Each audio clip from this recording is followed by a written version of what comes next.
going to do one more little one from this and then we'll see you again. Wait. Thanks.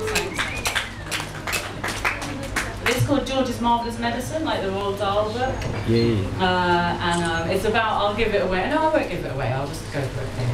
Okay. They wrestle him roughly out of the mini-mart and drop him unceremoniously onto the forecourt.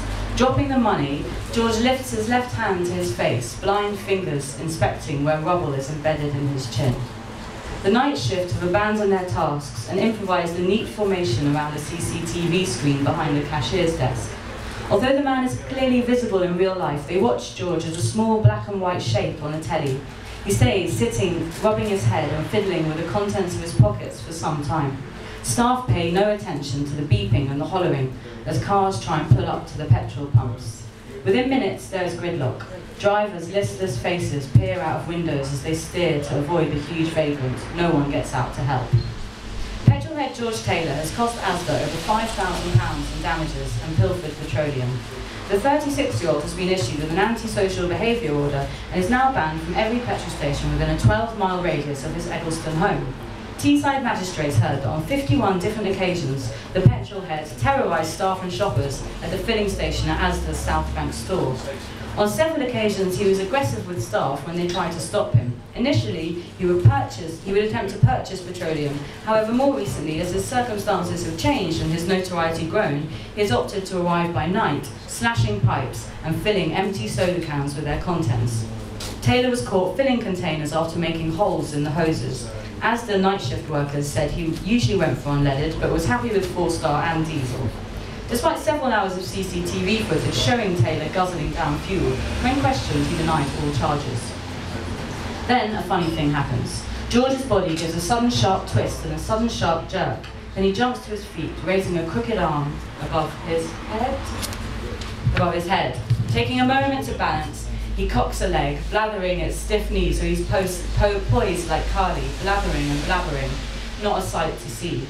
Then a slow, mechanised movement which quickly gathers pace. He drops into a maniacal dance, head rolling one way, eyes the other, flailing limbs. The slapping of his bare feet makes a mad din. He turns, makes a stab for a hose and slashes it, releasing a gush of premium unleaded. Eyes pinned, he stares, dead on the camera, pursing his lips into a whistle. There is no sound on the CCTV, but the shrill tones penetrate the glass of the kiosk. He staggers forward, stopping in front of the automatic doors. The confused sensor sends them into a frenzy. They slide half open, half closed, half open, half closed, half open, half closed. So the words of the song George starts singing grow louder and dimmer to the listeners inside. Lunatic soup, lunatic soup. George feels trembly, George feels tremendous. He raises his crumpled soda can in an exultant toast, then begins a mad lurch towards the oncoming traffic, filing in through the feeder lane that spews it off the A60. What the bloody fuck was that? Did you get his picture this time, did you? You don't need to see his face, you know it already. Blessed, a saint, a martyr, a pimp, a nutter, a creep. I wouldn't let that psycho touch me. George strides up the hard shoulder, past the quarter-mile tailback, then manoeuvres into the fast lane, weaving through the traffic like a pro. For a second he looks wobbly, though pays no attention to the cars swerving so as not to hit him.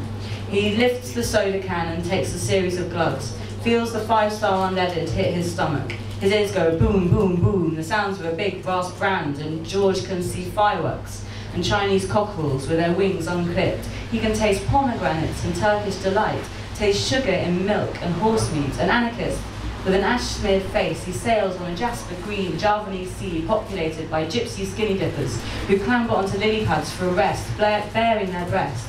Then the sky is filled with Xerox flyers with a photo of his own face. Real gangsters don't wear jewellery. His footsteps crunch on boiled candy sweets, each an exquisite, magical blessing. He supposes it means something, and whatever it is makes him start to laugh. Ha ha ha ha, like a toddler swaying to keep steady. Ha ha ha ha ha ha, he goes. The ape drunk who leaps and sings, the lion drunk who is quarrelsome, the swine drunk who is sleepy and puking, the sheep drunk wise in his own conceit, but unable to speak, the monkey drunk who drinks himself sober again, the goat drunk who is lascivious, and the fox drunk who is crafty, like a Dutchman in his cups.